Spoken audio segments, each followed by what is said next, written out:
Medina যাইতে পারলাম না, মদিনা দেখতে পারলাম না। কষ্ট হইতেছে, হুজুর আইসা গেছে, শেষ করতেছি। গজলটা শুনবেন কারা কারা? মাশাআল্লাহ, নারায়ে তাকবীর। বক্তা আসলে আলোচনা বাড়ানো যায় না, তবে গজলটা দিয়েই শেষ করব ইনশাআল্লাহ। মদিনা যাইতে পারলাম না, মদিনা দেখতে পারলাম না। আমি অসহায় তাই এত দূরে রই, আমি অসহায় তাই এত দূরে রই, শুধু সালাম জানাই। মদিনা যাইতে পারলাম না, মদিনা দেখতে পারলাম না। মদিনা নাম কত সুন্দর,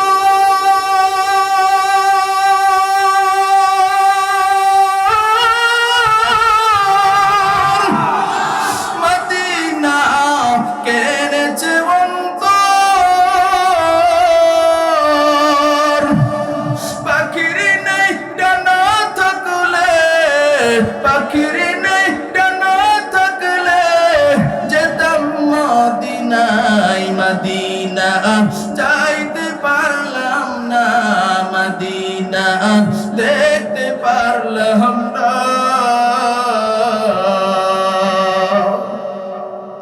মদিনা নাম কত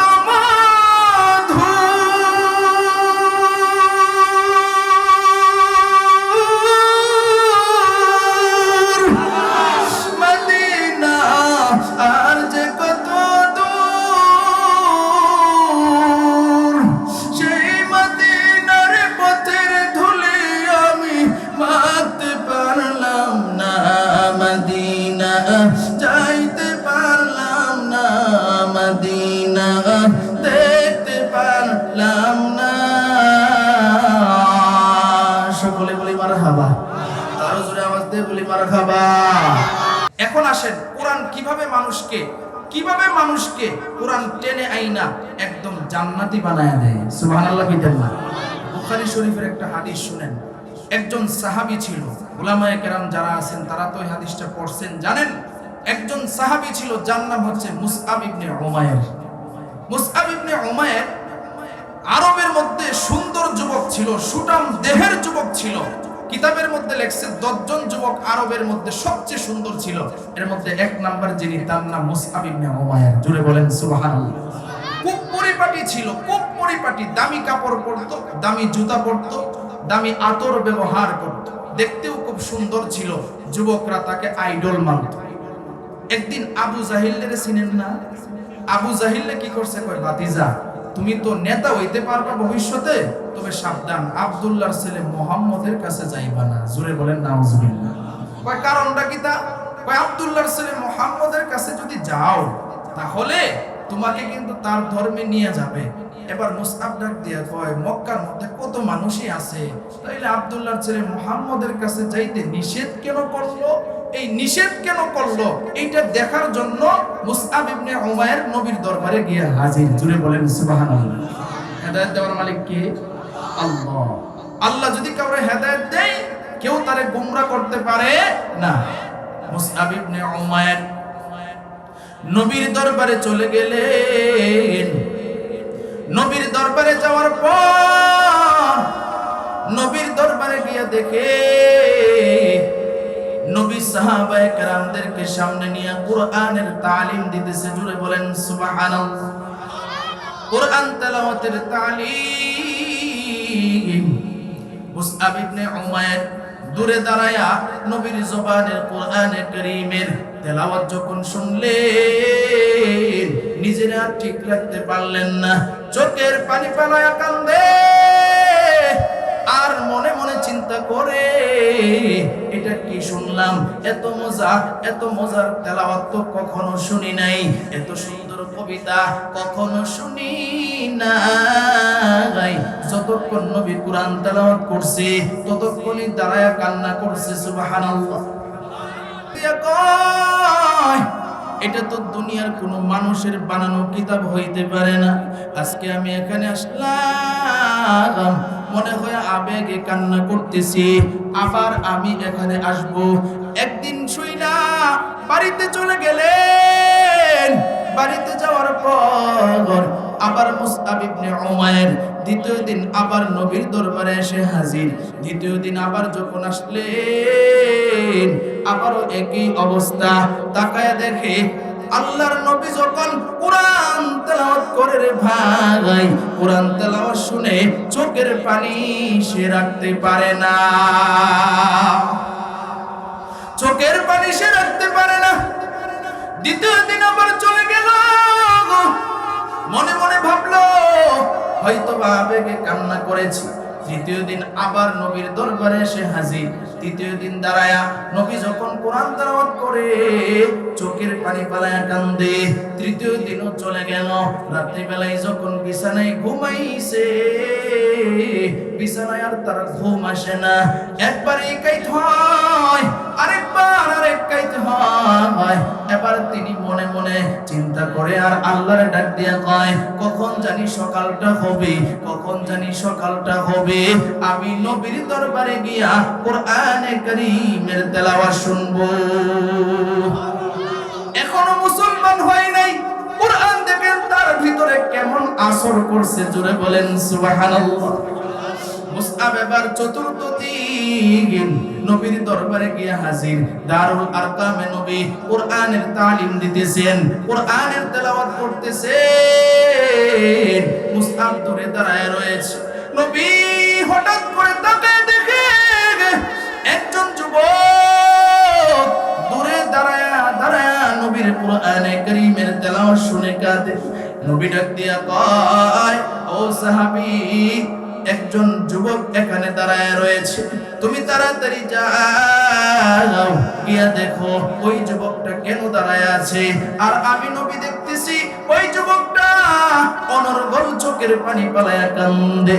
একজন সাহাবী গেল, সাহাবী গিয়া ওই যুবকটারে নবীর দরবারে নিয়ে আসলো। নবী ডাক দিয়া কয়, এরে যুবক, তোমার পরিচয় কি, তোমার নামটা কি, তোমার বাবার নাম কি? এবার মুসআব ইবনে উমাইর ডাক দিয়া কয়, ওগো পয়গম্বর, আমার নাম মুসআব ইবনে উমাইর, আমার বাবার নাম অমুক। নবী ডাক দিয়া কয়, হ্যাঁ, তোমার বাবারে তো আমি চিনি, মক্কার মধ্যে একজন বড় ব্যবসায়ী, তাহলে এখানে দাঁড়ায় কেন কাঁদো? ডাক দিয়া কয়, পয়গম্বর, আজকে একদিন না, 2 দিন না, আজকে 3 দিন না গো পয়গম্বর, আজকে 4 দিন ধরে আমি আপনার দরবারে আসি। কেন তুমি আসো? বলে আবু জাহেল আমারে বলছে আপনার দরবারে যেন না আসি। বলে কেন? বলে আমার দরবারে আসলে কি হবে? বলে আপনার দরবারে আসলে নাকি আপনার দরভুক্ত করবেন।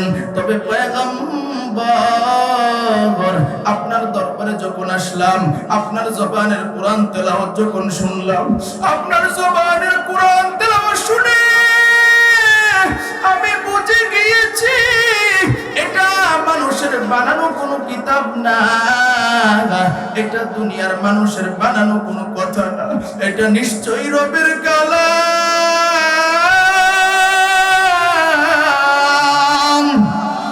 ওগো পয়গম্বর, আপনি যে নবী এটাও তো সত্য। নবী এবার মুসআবের বুকের উপরে হাত দিল। মুসআবের বুকের উপরে হাত দিতে দেরি হয়, মুসআব ডাক দিয়া বলতে দেরি হয় না, নবী আমার এক্ষুনি আপনি কালিমা পড়ায়া মুসলমান বানায়া দেন। নবী যখন মুসআবরে মুসলমান বানাইল, মুসলমান বানানোর পর এবার মুসআব নবীরে ডাক দিয়া কয়, পয়গম্বর, আমি এখন কি করব? বলে শোনো, তুমি প্রতিদিন আমার দরবারে আসবা, কোরআনে কারীম শিখবা, আমার যে তরিকা আছে, সুন্নাত আছে, এইগুলো শিখবা, কিন্তু সাবধান, বাড়িতে তোমার ঈমান আনার কথাটা বলতে পারবা না। মুসআব ডাক দিয়ে কয়, পয়গম্বর, ঠিক আছে, আমি বাড়িতে গিয়া ঈমান আনার কথাটা বলবো না? ভালো করে শুনেন, কোরআন শিক্ষার ফজিলত কত বড়। মুসআব ইবনে উমাইর প্রতিদিন নবীর দরবারে আসে, কোরআনে কারীম শিখে। কোরআন শিক্ষার কারণে ঈমান তো মাত্র গ্রহণ করলো, কিন্তু ঈমান তার মজবুত হইতেছে, ঈমানের পাওয়ারফুল বাড়তেছে। জোরে বলেন সুবহানাল্লাহ। কোরআন তেলাওয়াত শুনলে, কোরআনের আলোচনা শুনলে ঈমানের ব্যাটারি চার্জ হয়। সুবহানাল্লাহ। ঈমানের ব্যাটারি চার্জ হয়। মুসআব ইবনে উমাইর নবীর দরবার থেকে এই দিন কোরআন শিক্ষা করে যখন বাড়ির দিকে যায়, নিজে ডাক দিয়া কয়, আরে মুসআব, তুই যে ইসলাম ধর্ম গ্রহণ করেছস, ইসলাম ধর্ম তো মিথ্যা ধর্ম না। যেই কোরআন শিখতেছস ওই কোরআন তো মিথ্যা কোরআন না। যেই নবীর হাতে হাত রেখে কালিমা পড়েছস সেই নবী তো মিথ্যা নবী না। তাহলে তোর ঈমান আনার কথাটা বাড়িতে বললে সমস্যা কি? ভিতরে ঈমানের জ্বালাতন শুরু হয়ে গেছে। মুসআব এবার বাড়িতে গিয়া এবার চিন্তা করলো, আমার ঈমান আনার কথাটা আর গোপন রাখবো না, আমার ঈমান আনার কথাটা আজকে বাড়িতে প্রকাশ করে দিব। মুসআব বাড়িতে চলে গেল। বাড়িতে যাওয়ার পর তার মারে ডাক দিয়ে কই, মা তাড়াতাড়ি ঘরের বাহিরে আসো। মা চিন্তা করে, মুসআব তো কোনোদিন আমারে এইভাবে ডাকে নাই, আজকে কেন ডাকে? মা তাড়াতাড়ি বাহিরে আসলো। মুসআব ডাক দিয়ে কয়, মা গো, আমি প্রতিদিন কোথায় যাই তুমি কি জানো? মা ডাক দিয়ে কয়, না রে সন্তান, জানি না। বলে, আমি প্রতিদিন নবীর দরবারে যাই, নবীর দরবারে গিয়া আমি কোরআনে কারীমের তেলাওয়াত শিখি। জোরে বলেন আল্লাহু আকবার। আরো জোরে আওয়াজ দিয়ে বলেন আল্লাহু আকবার। কারণ ঈমানদারের জবান দিয়ে কখনো মিথ্যা কথা বাহির হয় না, ঈমানদারের জবান দিয়ে সত্য কথাগুলি বাহির হয়, ঠিক কি না? মুসআবের মার মাথা গরম হয়ে গেল। কি বলো সন্তান, আমাদের ধর্মটা তুই ছেড়ে দিয়েছিস, তুই মুহাম্মদের ধর্ম গ্রহণ করছিস। ডাক দিয়া কয়, মা আমি নবীর ধর্ম, নবীর কাছে কেন গেলাম? কারণ নবীর কাছে গিয়া আমি আসল সত্য ধর্ম পাইলাম। নবী আমারে কোরআনে শিখাইছে, ইন্নাদ-দীনা ইনদাল্লাহিল ইসলাম। নবী আমারে জানায় দিয়েছে, একমাত্র আল্লাহর কাছে যে মনোনীত ধর্ম, সেই ধর্মের নাম হইল ইসলাম। আর কোরআন এটা হইল ইসলামে যারা মুসলমান হবে, ইসলাম ধর্ম গ্রহণ করবে, তাদের জন্য কোরআন হইল গাইডলাইন। জোরে বলেন আলহামদুলিল্লাহ। মুসআবের মার মাথা গরম। মুসআবের মা ডাক দিয়ে কয়, তুই কাজটা ভালো করস নাই। তার আত্মীয় স্বজনরে ডাকলো, তার বাবারে ডাকলো, ডাক দিয়া কয়, এই যে দেখো তোমার সন্তান কি করেছে। বলে, কি করেছে?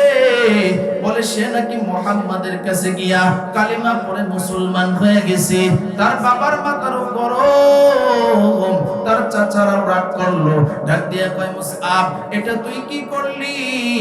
কেন তুই মুহাম্মাদের হাতে হাত রেখে কালিমা পড়লি? এক্ষুনি তুই ঈমান ছেড়ে দে। মুসআব ডাক দিয়া কয়, ও চাচা জান, ও বাবা জান, ও আম্মা জান, যত সহজে বলছেন ঈমান ছেড়ে দিতে, কিন্তু মা গো, আল্লাহর কসম, এই ঈমানের যে এত মজা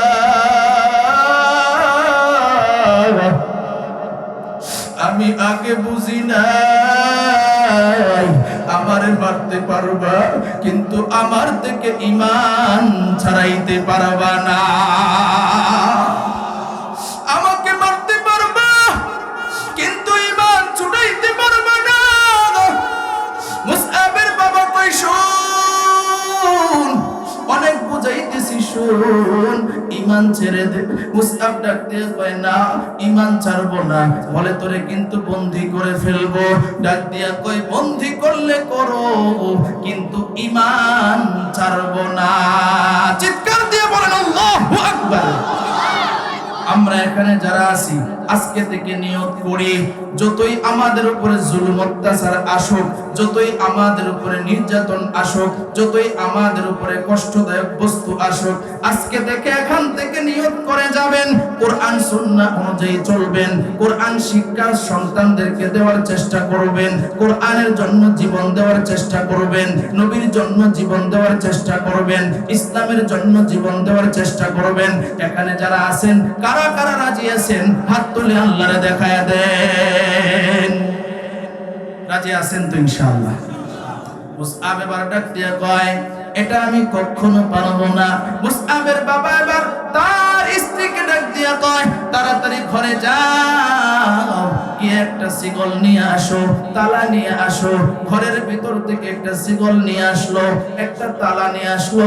মুসআবের হাতের মধ্যে শিকল লাগায় দিল, মুসআবের পায়ের মধ্যে শিকল লাগায় দিল। মুসআব এবার ঘরের ভিতরে ঢুকায়া দরওয়াজার মধ্যে তালা লাগায় দিল। ভালো করে বুঝেন কোরআন শিখার কারণে ঈমানটা কেমন মজবুত হয়েছে। মুসআব এবার ঘরের ভিতরে বন্দী হয়ে গেল। তার মা ডাক দিয়ে কয় এ ঘরের খাদেমা আজকে থেকে মুসআবের খাবার দাবারও বন্ধ। আজকে থেকে মুসআবরে খাবার দিবি না। মুসআব ডাক দিয়ে কয় তোমাদের খাবারের প্রয়োজন নাই। ওমাইয়াত্তাকিল্লাহা ইয়াজআল লাহু মাখরাজা ওয়া ইয়ারযুকুহু মিন হাইথু লা ইয়াহতাসিব। আল্লাহু আকবার। সম্মানের রিজিক দান করেন কে? আল্লাহরে যে ভয় করে চলে সাহায্য করেন কে? মুসআব ডাক দিয়ে কয় টেনশন নাই। সাথে সাথে সেজদায় পড়ে গেল। সেজদায় পড়ে আল্লাহরে ডাক দিয়ে কয় আল্লাহ হাতের মধ্যে শিকল লাগায় দিয়েছে, পায়ের মধ্যে শিকল লাগায় দিয়েছে, দরওয়াজার মধ্যে তালা লাগায় দিয়েছে। ওগো আল্লাহ এরপরও আমার অন্তরে দুঃখ নাই। ওগো আল্লাহ একটাই মাত্র দুঃখ, ওগো আল্লাহ আজকে থেকে আমি নবীর দরবারে যাইতে পারবো না, আর কোরআনের তেলাওয়াত শুনতে পারবো না। ওগো আল্লাহ এই দুঃখটা আমি সহ্য করতে পারবো না। তুমি আমার একটু সাহায্য করিয়া দাও, আমার একটু নবীর দরবারে যাওয়ার ব্যবস্থা করিয়া দাও। বান্দা যদি আল্লাহর কাছে সাহায্য চায়, বান্দাকে আল্লাহ সাহায্য করে কি করে না? আরো জোরে আওয়াজ দিয়ে বলেন করে কি করে না? আল্লাহ ডাক দিয়ে কয় এই ফেরেশতা যা যা, আমার বান্দা কেমন কোরআনের পাগল, আমার বান্দা কেমন নবী পাগল, আমার বান্দার হাতে শিকল, আমার বান্দার পায়ে শিকল, দরওয়াজার মধ্যে তালা। এরপরেও আমার বান্দা একবারও কয় না আল্লাহ এইগুলো আমার কষ্ট হইতেছে। আমার বান্দা আমারে কি কয় জানো? আমার বান্দা আমারে কয় কোরআন না শোনার জন্য নাকি অন্তরে বড় কষ্ট। আল্লাহ ডাক দিয়ে কয় ফেরেশতা যাও, আমার ওই বান্দাটারে সাহায্য কর। আল্লাহ রাব্বুল আলামিন ওই দিকে তার মার মনটা নরম করে দিছে। জোরে বলেন সুবহানাল্লাহ। মার মনটা নরম করে দিছে, কারণ পেটে ধারণ করেছে সন্তান। হঠাৎ করে সন্তানের কথা মনে হয়ে গেছে, আইরে আমার সন্তান, সন্তানটারে কতদিন ধরে দেখি না। মুসআবের মা সন্তানের জন্য পাগল পারা হয়ে গেছে।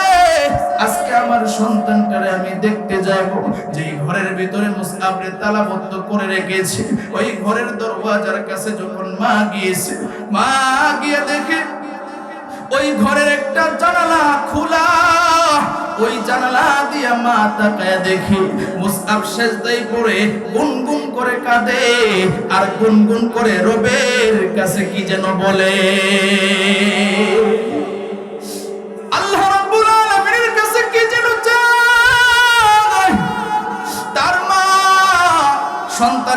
কান্না দেখে নিজেও কান্না রাখতে পারে না। কারণ মা যতই খারাপ হোক না কেন, সন্তান যতই খারাপ হোক না কেন, সন্তান যদি মার সামনে কাঁদে, মা কান্না রাখতে পারে না।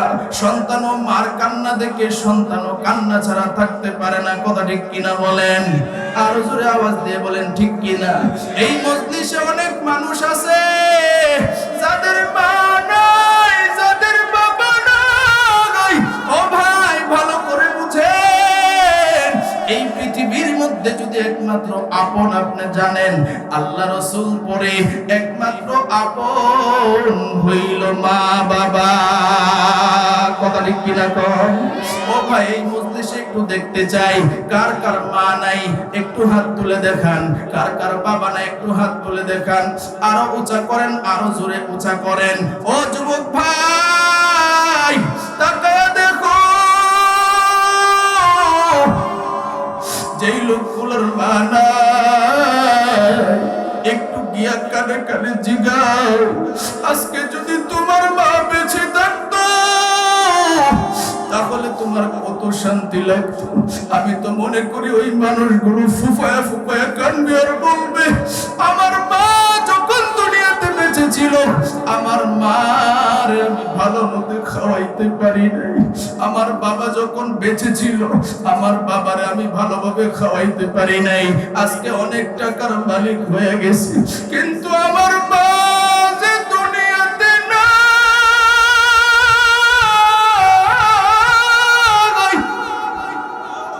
চোখের পানি রাখতে পারবে না। ও ভাই, ফাঁকে তো এটাও বলে যায়, মা বাবা বড় নেয়ামত। মা বাবার সাথে কোনোদিন বেয়াদবি করা যাবে না। আল্লাহর হুকুমের বাহিরে যদি কোনো কথা না বলে, যদিও কেউ বেয়াদবি করে রাখেন, মা বাবার কাছে আজকেই গিয়ে মাপ চাবেন। রাজি আছেন না? না। মুসআবের কান্না দেখে মা কান্না রাখতে পারে না। মা যখন কান্না করে, মুসআবের কানের মধ্যে মার কান্নার আওয়াজটা চলে গেল। মুসআব এবার হঠাৎ করে মার কান্নার আওয়াজ শুই না, মাথা উঠায়া দেখে তার মা এখানে এসে হাজির। মুসআব ডাক দিয়ে কই, মা গো, তুমি কেন কান্না করো? তোমার থেকে পাশার মা আমি আর কোনোদিন দেখি নাই। যেই মা আমার না খাওয়াইলে মা তুমি নিজে খাও না। ও মা, আমার না ঘুম পাড়াইলে তুমি ঘুমাইতে পারো নাই। আজকে আমার খাবারটা পর্যন্ত তুমি বন্ধ করে দিলা। ও মা, তোমার থেকে পাশানার এই পৃথিবীর মধ্যে কেউ নাই। মারে যখন হিট দিয়ে কথা বলছে, মা এবার ডাক দিয়ে কয়, এরে সন্তান, আর আমারে কথা বলবি না। অনেক কষ্ট দিয়েছি তোরে, আজকে তুই আমারে যা বলবি আমি তোর সব কথাই শুনবো। জোরে আওয়াজ দিয়ে বলেন আল্লাহু আকবার। আরো জোরে আওয়াজ দিয়ে বলেন আল্লাহু আকবার। সাহায্য করার মালিক কে? আরো জোরে বলেন কে? আল্লাহ। মুসআবের মা এবার ডাক দিয়ে কয়, যা চাবি যা বলবি সব মানবো। মুসআব তো সুযোগ পেয়ে গেল, ডাক দিয়ে কয়, মা গো, একটাই জীবনের আশা, একটাই জীবনের চাওয়া, আমার দরজাটা একটু খুলিয়ে দাও, আমার শিকলটা একটু খুলিয়ে দাও। যেই নবীর দরবারে অনেক দিন ধরে যাই না, কোরআন তেলাওয়াত শুনতে পারি না, আমার বড় আশা আমি একটু নবীর দরবারে যাইতে চাই। মুসআবের মা কয়, সন্তান কান্না করিস না, দিতেছি। আল্লাহু আকবার কোন? আরো জোরে বলেন আল্লাহু আকবার। মুসআবের মা এবার দরজাটা খুলে দিল, মুসআবের তালাগুলা সবগুলা খুলে দিল। তালা খুলতে দেরি হয়, ওই কোরআনের পাগল, ওই নবীর পাগল, এক দৌড় দিতে দেরি হয় নাই, এক দৌড় দিয়ে একবারে নবী দরবারে গিয়া হাজির। নবী দরবারে গিয়া হাজির। গভীর মনোযোগ, একটা মানুষ এদিক সেদিক নজর দিবেন না, আমার দিকে সকলেই তাকান, আমার ওয়াজের দিকে নজর দেন। মুসআব ইবনে উমাইর নবীর দরবারে গিয়া হাজির। নবীর দরবারে গিয়া এবার মুসআব দেখে নবী সাহাবায়ে কেরামদেরকে নবীকে নিয়ে তালিম দিতেছেন। মুসআব তো অনুমতি ছাড়া ঢুকতে পারে না। মুসআব কখন নবীরে দেখবে? অন্তরের ভিতরে এত জ্বালাতন শুরু হয়েছে, জ্বালা যন্ত্রণায় ফুপায়া ফুপায়া মুসআব কাঁদে। নবীর কান্নার আওয়াজ, নবীর কানের মধ্যে কান্নার আওয়াজ চলে গেল। মুসআব যখন কাঁদে, এবার নবী কয় কে বাহিরে কাঁদে? একজন সাহাবী আয়েশা দেখে, সে তো আর কেউ নয়, সে হলো মুসআব ইবনে উমাইর। ডাক দিয়ে কই ভাই, এতদিন তুমি কোথায় ছিলা? মুসআব ডাক দিয়ে কয় তোমার সাথে কথা হবে পরে, আগে চলো আমি নবীর একটু দেখবো। জোরে বলেন সুবহানাল্লাহ। নবীর দরবারে নিয়ে যাওয়া হলো। মুসআব নবীর দেখে চোখের পানি পড়া কান্দে। ডাক দিয়ে কয় মুসআব এতদিন তুমি কোথায় ছিলে? ডাক দিয়া কয় পয়গম্বর আপনি নিষেধ করেছিলেন, আরে মুসআব তুই কোনোদিন ঈমানের কথাটা বাড়িতে বলবা না, আমি বাড়িতে বলে দিয়েছি। ওগো পয়গম্বর, আমার বাবা আমার বন্দী করে রেখেছিল, কিন্তু আমার অন্তরে দুঃখ নাই। আপনারে যখন দেখলাম, আপনাকে দেখার সাথে সাথে আমার সব দুঃখ কষ্ট আমি ভুলে গিয়েছি। নবী ডাক দিয়ে কয় মুসআব আর বাড়িতে যাওয়ার প্রয়োজন নাই, এক্ষুনি তুমি হিজরত করে মদিনায় চলে যাও। জোরে বলেন সুবহানাল্লাহ। মদিনায় যাইতে চাই কি চাই না?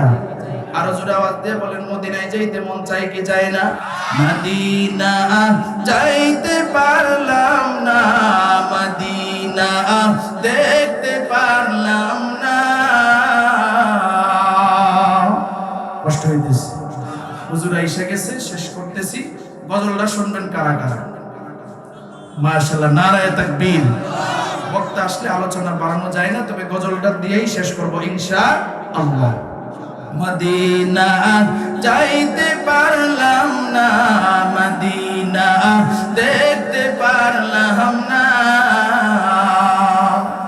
আমি অসহায় তাই এত দূরে রই, আমি অসহায় তাই এত দূরে রই, শুধু সালাম জানাই। মদিনা যাইতে পারলাম না, মদিনা দেখতে পারলাম না। মদিনা নাম কত সুন্দর,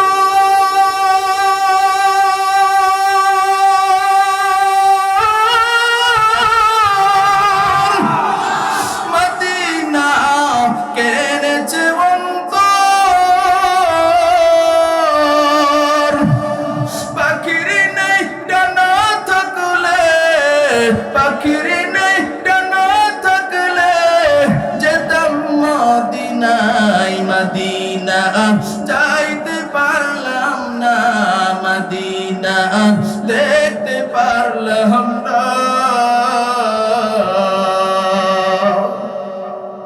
মদিনা নাম কত মধুর,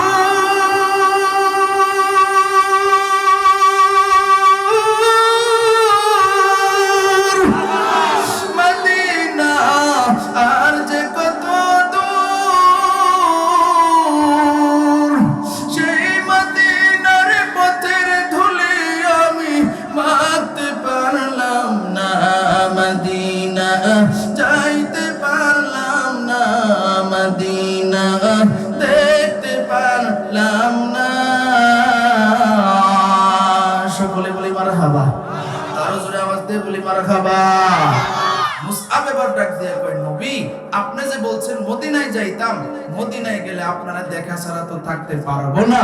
এরপরে নবী কি বলছেন এটা আর বলার সুযোগ নাই, এখানে আলোচনা শেষ। ওয়া আখিরি দাওয়ানা আনিল হামদুলিল্লাহি রাব্বিল আলামিন। তাহলে আবারও আগে চলে যাই। কোরআনের গুরুত্ব ফজিলত সম্পর্কে আলোচনার বিষয় দেওয়া হয়েছিল, তাহলে কোরআন শিক্ষার গুরুত্ব আছে না নাই? কোরআন শিখলে কি লাভ বুঝছেন তো সকলে ইনশাআল্লাহ। কোরআন শিখলে, কোরআন জানলে, কোরআনের উপরে যে ব্যক্তি আমল করবে সে ব্যক্তি ইনশাআল্লাহ জান্নাতি হয়ে যাবে। প্রমাণে হয় সে বক্তব্য দেবে এবং অন্যান্য সঙ্গীত পড়বে। এরপরে আমার নানু বক্তা ফকির বাড়ি মসজিদে আছে, অফিসাররা এসে গেছেন, সকলে বসেন। এখন নমাজ নাই, নমাজ যেহেতু নাই কাজে আমাদের আর উঠা পড়ার দরকার নাই, মেহরবানি করে বসেন। বিনীতভাবে অনুরোধ করছি, অনেক লোক ইনশাআল্লাহ উপস্থিত হয়েছেন, আমি খুব সন্তুষ্ট, কাজে মেহরবানি করে বসেন। মাশাআল্লাহ, হযরত মাওলানা মুফতি আনোয়ার